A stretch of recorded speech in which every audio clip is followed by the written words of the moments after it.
Julie hears a voice above the greasy spoon chatter. "So, you an artist or something?" She turns to see Frank. "Artist? Hardly. I doodle to escape the banality of Ormond." He stares at her sketch. He seems to recognize himself standing in line for a hot chocolate. "That me?"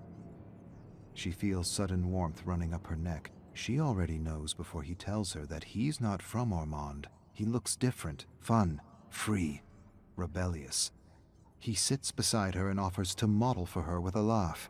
They stare at each other for a long, stretching moment. She decides to invite this charming stranger to a party she's throwing at her house for a friend who just got fired. Joey can't seem to keep a job.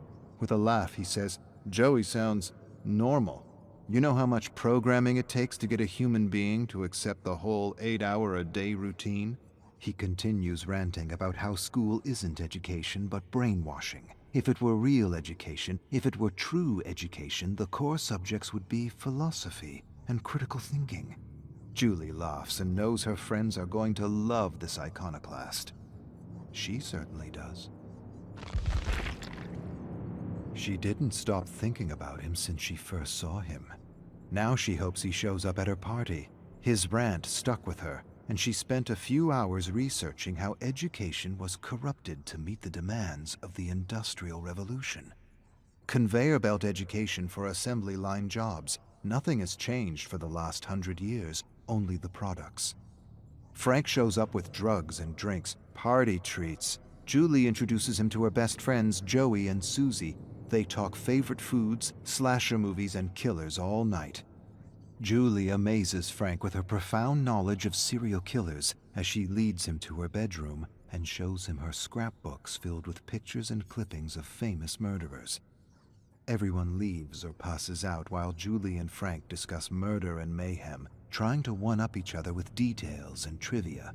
Julie wins with a story of the abandoned cabin where the soldiers of Mayhem hang out, plan, and wreak havoc on the unsuspecting sheep of Ormond. Frank laughs and calls bullshit on the story. No such thing as the soldiers of Mayhem. He read enough about Ormond to know that nothing of the sort happened at the resort cabin, nothing but bad business and bankruptcy. Julie laughs. "This story, Frankie, happens in the future." She grabs a black felt marker and writes "Soldiers of Mayhem" on his white shirt. He smirks. "I like the idea, but I hate the name." Julie shrugs. "It's a work in progress." Julie feels alive with Frank. More than alive, complete. At first she thought he was an iconoclast rebel, but soon realized he just liked to argue and push buttons for fun. He thrilled as much as she did to smash beliefs and watch people unravel. Not just people. Ugly people, he called them. It's the name he gave to those people who need to be right, who always need to be right. They were the easiest to push over the edge. Ormond was full of them, ugly people, entitled preps and politicians who would turn blue in the face if you challenged any of their beliefs. Julie hands Frank a ski mask. He gives her a curious look. "Tonight we all play a game. Whoever steals the most car emblems wins." Frank smirks. "Wins what?" She approaches Frank and whispers, "Whatever the winner wants." Frank quickly puts on his ski mask and rushes into the snow-covered streets of Ormond, searching for cars. More than love, more than passion, Julie feels Frank as her spiritual twin. She spent the whole night confiding her darkest desires to him, how she often wondered what it would be like to set fire to the entire town. Frank leans forward and tells her she can do anything she wants. She just has to know what she wants and build an image of herself doing what she wants in her mind. He continues to espouse some weed-induced theory about manipulating the world with thoughts and feelings. The clearer you are about what you want and the more focused you are in imagining it, the faster you rewire the world to your favor. Everyone stares at Frank for a long, dramatic moment.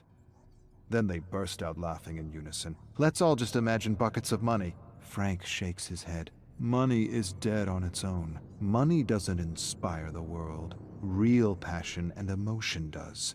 See yourself doing what it is you want to do for the rest of your life with passion. Be clear and focused, and do not waver, and watch the world work in your favor." Another silence.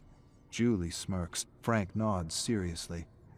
She closes her eyes and imagines herself and her friends turning Ormond into their personal playpen. She opens her eyes.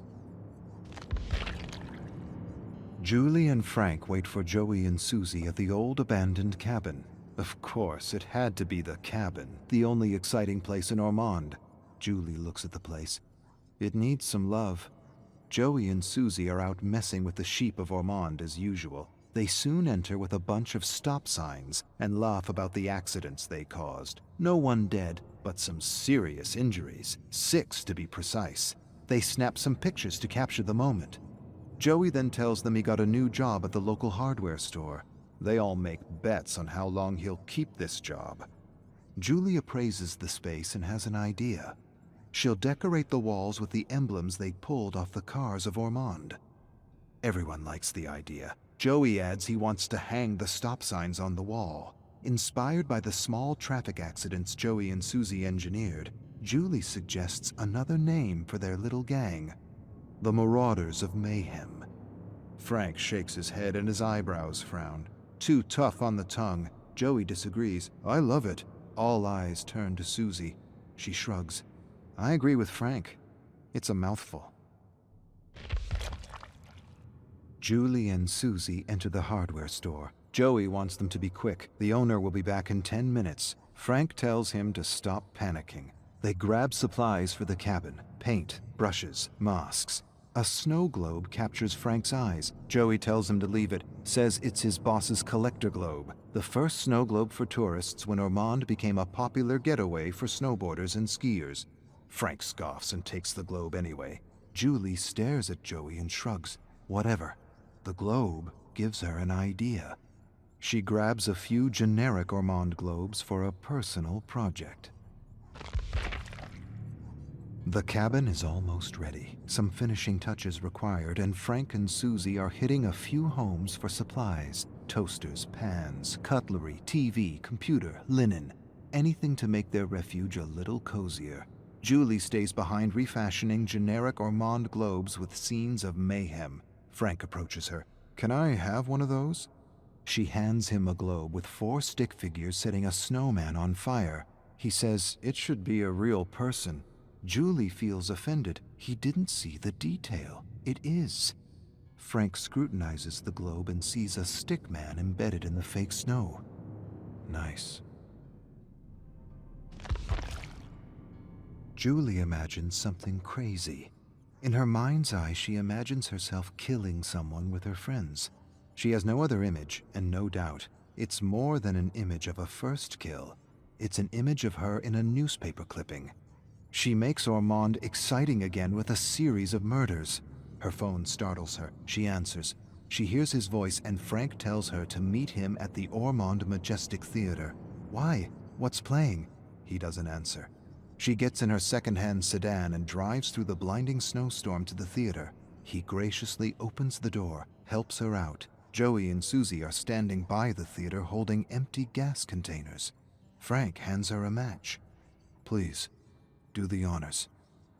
She strikes the match, watches the flame ignite strong, then it dwindles in the cold wind. Before it extinguishes, she flicks the burning match at the theater.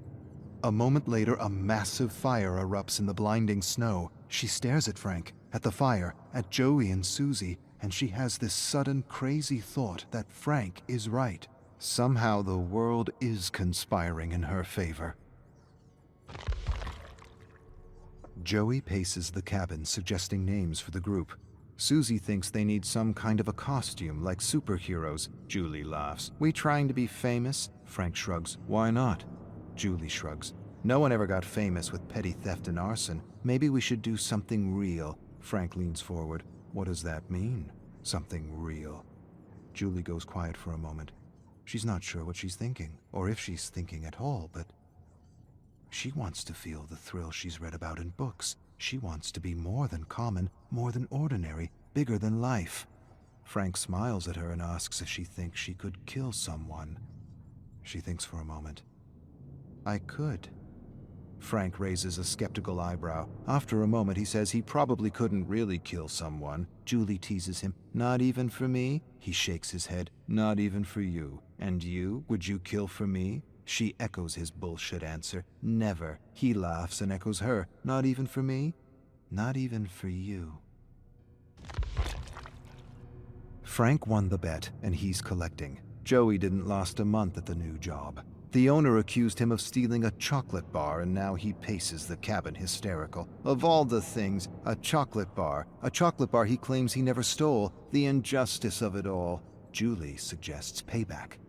Let's break into the store, get some more supplies, set the whole place on fire to let Ormond feel the wrath of the Legion. Joey freezes when he hears the name. Frank raises a curious eyebrow and then nods approvingly. I like it. I like it a lot. She throws them generic masks. Plain, bland, unimpressive. The only thing we need now is a proper mask.